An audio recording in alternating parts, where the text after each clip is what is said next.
tous les jours je suis affronté à ces problèmes, que ce soit la campagne, que ce soit la ville, que ce soit sur les gens, que ce soit sur les choses, que ce soit sur les biens, sur les animaux. Tous les jours, on a des victimes d'envoûtement ou de mauvaises ou de mauvaises influences ou de possession. Je pense quand même que c'est un combat entre les forces bénéfiques et maléfiques, donc ce qu'on appelle à l'Église catholique les anges et les démons, ou entre Dieu et l'enfer. Mais il est certain que ça dépasse ce niveau-là et qu'il y a un affrontement entre personnes qui sont capables de faire du mal pour nuire aux autres. Vous-même, vous vous y attaquez directement. Alors, vous n'êtes pas que témoin de cette situation, vous attaquez le mal là où vous pensez qu'il est. C'est-à-dire qu'en tant que prêtre, en tant qu'homme de Dieu, en tant qu'évêque, j'ai le devoir de lutter contre les forces maléfiques et j'ai à ma disposition un livre de l'Église catholique qui s'appelle le rituel Romanum, et qui justement qui nous donne les remèdes pour lutter contre les forces maléfiques. Et c'est d'ailleurs tout le travail de tout évêque qui normalement autrefois, quand l'Église n'était pas dans le modernisme actuel, déléguait un grand exorciste par diocèse qui était chargé d'étudier les questions, les problèmes. Moi-même, j'étudie chaque problème afin de donner le meilleur résultat, la meilleure solution. Donc vous êtes exorciste? Je suis exorciste et je le fais officiellement sur 15 départements du Sud-Ouest où j'assure des permanences dans les principales villes. Et je me trouve à un endroit où j'avertis les fidèles que je me là, s'ils ont besoin de me voir pour demander un conseil ou un soutien ou une prière ou une imposition des mains ou un exorcisme.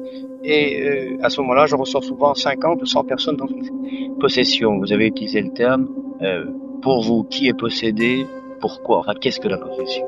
La possession, c'est quelqu'un qui n'est plus lui-même, c'est quelqu'un qui a en lui les forces démoniaques et qui agit de cette sorte. J'ai eu, comme je peux vous le dire, une jeune fille de 20 ans il y a 3 ou 4 semaines qui m'était envoyée par les professeurs de l'université de Bordeaux et qui avait absolument tous les symptômes d'une possédée. Quand elle est entrée elle n'a pas pu entrer dans la chapelle, et quand elle est entrée dans mon bureau, elle s'est précipitée sur le crucifix qui est derrière, et elle s'est mise à cracher, à injurier, à insulter Dieu, à vouloir tout casser.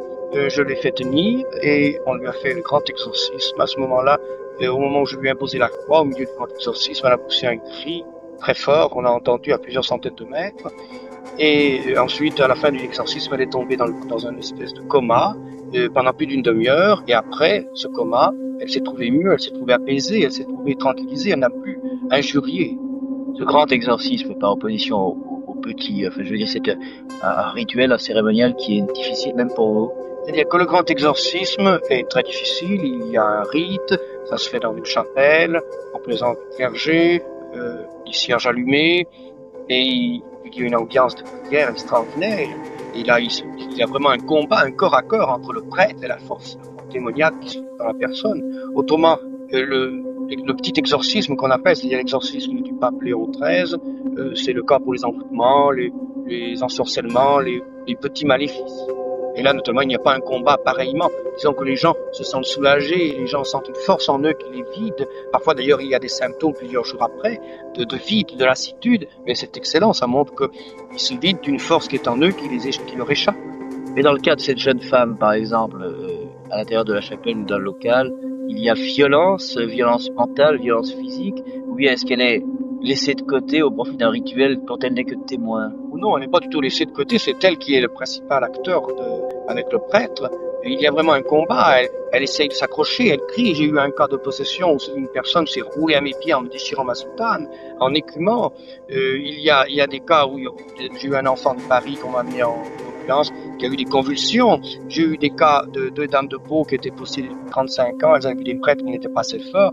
Lorsque je les exorcisais, elles se sont soulevées du sol, à plus d'1 mètre du sol, elles étaient en lévitation. J'ai eu des cas d'une enfant de la région toulousaine qui marchait à 4 pattes en aboyant comme un chien pendant que je l'exorcisais.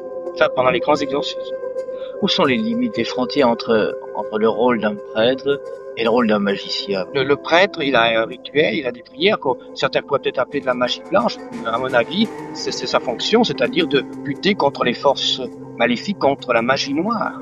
Je pense peut-être alors à la rigueur que le prêtre peut être le magicien de Dieu, si on peut employer cette expression. Je simplifie un peu, mais si j'étais le diable, je pense que la première personne que j'essaierais de posséder, ce serait finalement l'envoyé de Dieu, ce serait vous. Certain. Vous vous sentez plus visé que n'importe Ça, qui. c'est certain. C'est certain que le prêtre, le diable, la première chose qu'il voudrait supprimer, ce sont les vocations sacerdotales authentiques, et en même temps, en les décourageant pour pas arriver au sacerdoce. Et une fois qu'ils sont prêtres, le diable essayerait de faire que les prêtres défroquent ou quittent ou fassent de mauvaises choses. D'ailleurs, il arrive plus ou moins de nos jours. Il est certain que le diable actuellement dans l'Église, et c'est le pape Paul VI qui l'a dit, on voit les fumées de Satan, c'est-à-dire que le diable a un rôle important et qu'il joue sur les personnes ecclésiastiques une fonction importante. Donc je suis exorciste, je suis un des disciples de l'abbé Julio, d'ailleurs un des successeurs à la 4e génération qui pratiqua les exorcismes et qui a écrit de très gros ouvrages sur l'exorcisme.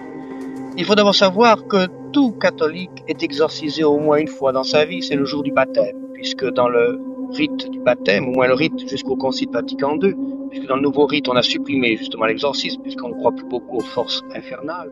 Enfin, dans le rite du baptême traditionnel, on disait « Je t'exorcise, esprit impur, au nom du Père et du Fils et du Saint-Esprit, va-t'en et retire-toi de ce serviteur de Dieu, être maudit et damné, celui-là même t'en donne l'ordre qui a marché sur la mer et a tendu la main à Pierre qui se noyait. Reconnais donc ta condamnation, maudit démon, et rends honneur au Dieu vivant et véritable, rends honneur à Jésus-Christ son Fils et à l'Esprit Saint, retire-toi de ce serviteur de Dieu, car Jésus-Christ notre Dieu et Seigneur a daigné l'appeler à sa grâce sainte, à ses bénédictions et à la fontaine baptismale. » Ça, c'est donc l'exorcisme que tout le monde reçoit le jour de son baptême. Ensuite, il y a l'exorcisme contre les envoûtements ou les ensorcellements, qui est l'exorcisme du pape Léon XIII, qui a été publié en 1884 et qui reprend à peu près la même formule. Et enfin, il y a le grand exorcisme qui est dit d'habitude en latin, que je vous traduis, qu'on appelle le grand exorcisme du rituel secret de Malines et qui s'applique à tous les cas. Et là, il y a un dialogue entre les forces démoniaques et le prêtre. Et je vous traduis donc, sache-le bien, Satan, c'est plus clair que le jour. Un terrible châtiment t'attend, d'effroyables tourments sont suspendus sur ta tête. Il est proche le jour de ton jugement, le jour de ton supplice, le jour qui vient comme une fournaise ardente dans laquelle toi et tous les anges rebelles périront de la mort éternelle.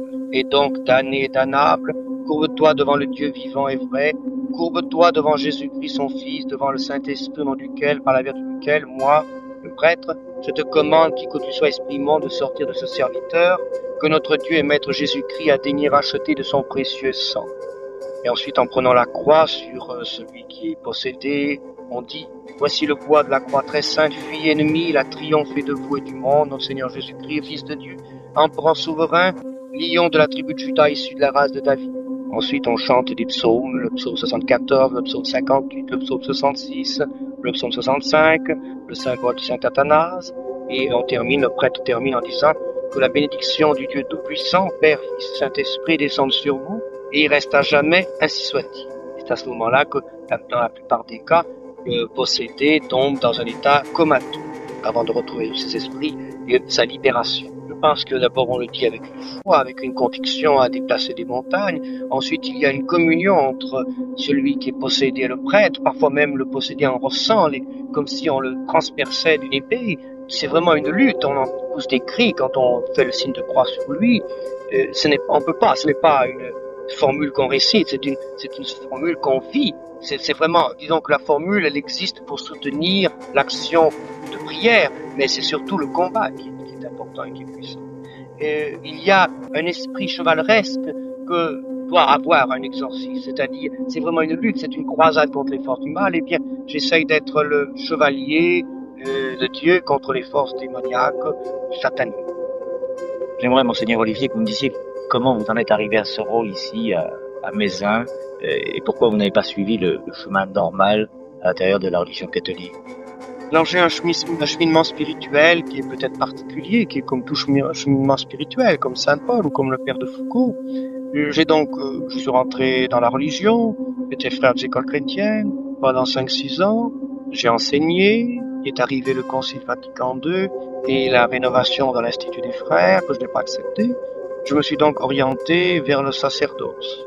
Mais dans l'Église romaine, comme dans l'Institut des Frères chrétiennes, il y avait cette crise, ce chaos du renouvellement, de l'aggiornamento du Concile. J'ai rencontré à ce moment-là tous les meneurs intégristes, traditionnalistes. J'ai été l'ami de Monseigneur Marcel Lefebvre, Monseigneur du Cobourget, et de d'autres, de la VKH, et j'ai trouvé chez eux pas cette charité chrétienne qui était l'empreinte du Christ. Je pense que ils sont intolérants, qu'ils ont été trop intolérants, qu'ils sont sectaires, qu'il n'y a qu'eux qui sont dans la vérité. Or, je pense que c'est faux. Alors, je me suis orienté vers les plus pauvres, les plus déshérités, les abandonnés de l'Église. Je me suis aperçu qu'il y avait une grande masse de gens qui n'étaient plus écoutés par leurs prêtres. Leurs prêtres étaient devenus le fonctionnaire, où ils n'étaient jamais là, où ils faisaient autre chose, où ils travaillaient en usine. Alors, les gens avaient besoin du prêtre. Et j'ai reçu tous ces gens qui venaient me demander des conseils.